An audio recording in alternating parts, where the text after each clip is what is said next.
जय जय जय हनुमान।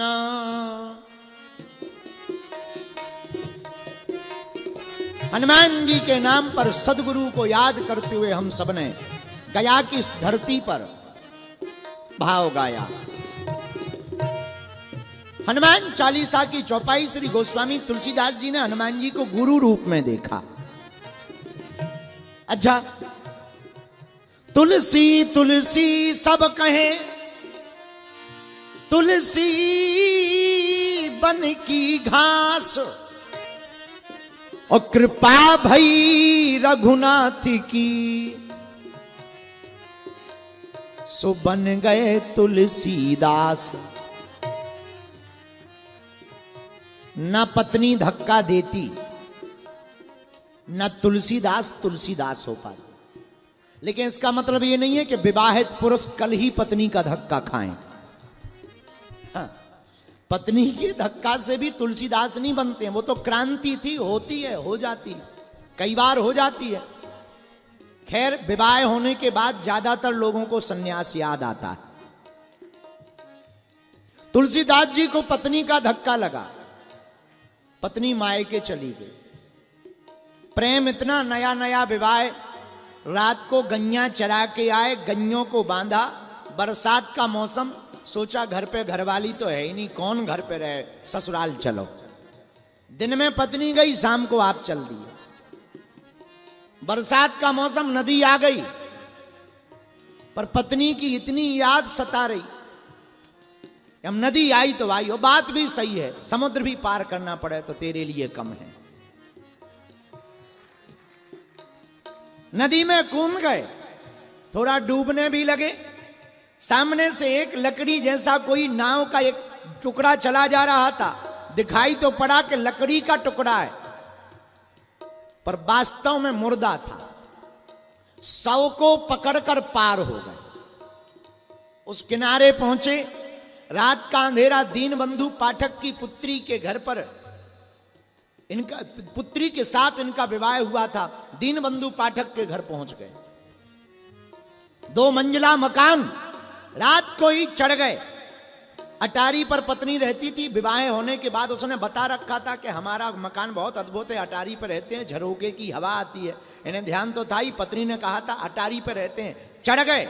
लंबी लंबी काली रस्सी जैसी टंगी हुई थी, उसी को काली रस्सी समझकर, शायद पत्नी समझदार है, हमें पहचान गई, आ गए, रस्सी डांग दी है। काले नाग को ही पकड़कर चढ़ गए। बाहर पहुंचे, धड़ाम से नीचे गिरे, छप्पर फाड़ के। पत्नी को लगता है देवता प्रकट हो गया। लालटेन जलाई, कौन कौन देवता? तुलसीदास जी बोले पति परमेश्वर। महाराज इतनी रात को? तुलसीदास जी बोले इतनी रात को क्या, याद है वो तो कभी भी आ सकती है।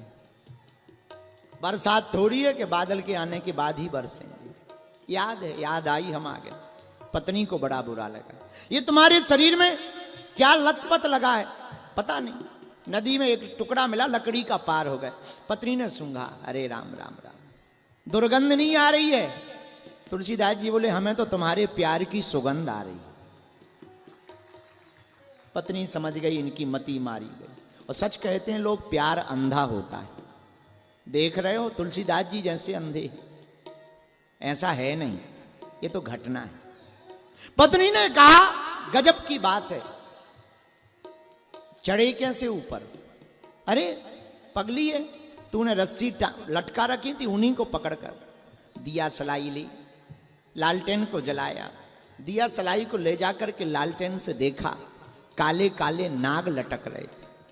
पत्नी धिक्कारने लगी, अरे महाराज, इस हाड़ मास के पुतले के पीछे तुम इतने पागल हो, इससे आधा भी पागल अगर परमात्मा के पीछे होते तो आज तुम्हें परमात्मा प्राप्त हो जाता।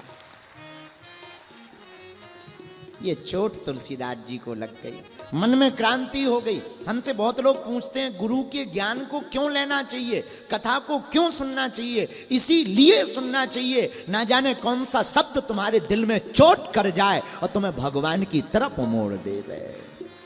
इसलिए तुलसीदास जी ने पत्नी को भी माना, धन्य धन्य है, धन्य है, प्रणाम कर लिया पत्नी को। पत्नी बोली महाराज क्या कर, बस हो गया काम, अब हम चल पड़े। कहां जा रहे? फिर मिलेंगे, अगर मिलेंगे तो, जिंदगी में नहीं मिले, जिंदगी में दोबारा नहीं मिले, मुड़ गए सो मुड़ गए। और क्या गजब बात है, जो परमात्मा से जुड़ जाते हैं वो जगत से मुड़ जाते हैं। इसीलिए तुलसीदास जी ऐसे अद्भुत ज्ञानी महात्मा महापुरुष प्रकट भय, उन्होंने हनुमान जी को गुरु रूप में कहा।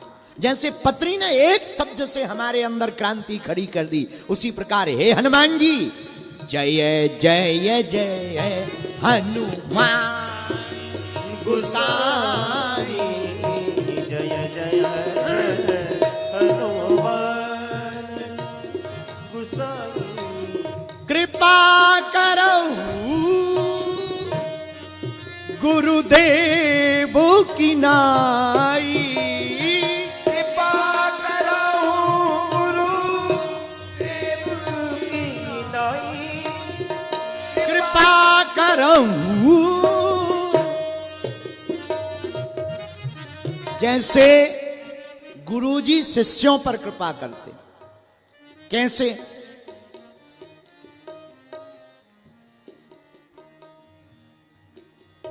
जिस प्रकार मेले में बालक के खो जाने पर मां केवल बालक को खोजती, परदेश गए हुए पिया की याद में जैसे पत्नी और प्रेम का खोई होती है, केवल उसी को खोजती है, उसी प्रकार जब कोई शिष्य गुरु के प्रति अति शरणागत हो जाता है तो गुरु भी केवल अपने शिष्य को खोजता है। मां जिस प्रकार बच्चे के अलावा किसी को नहीं देखती, कितनी भी बड़ी भीड़ लगी हो और कितने भी रुपया लुट रहे हो, और ज्यादा तो नहीं हम कह सकते, इतना कह सकते हैं मां के बारे में हम कह सकते, पर सब माताओं के बारे में नहीं, पर कुछ माताओं के बारे में हम ये कह सकते, एक तरफ धन को रखा जाए, एक तरफ बेटा को रखा जाए, शायद कोई मां होगी, पर हर मां अपने बच्चे को ही चुनेगी। तो जैसे मां अपने बेटे को चुनेगी और उसी पर नजर रखती है, वैसे ही जो शिष्य गुरु की शरण में आ जाता है, गुरु अपने शिष्य पर नजर रखता है।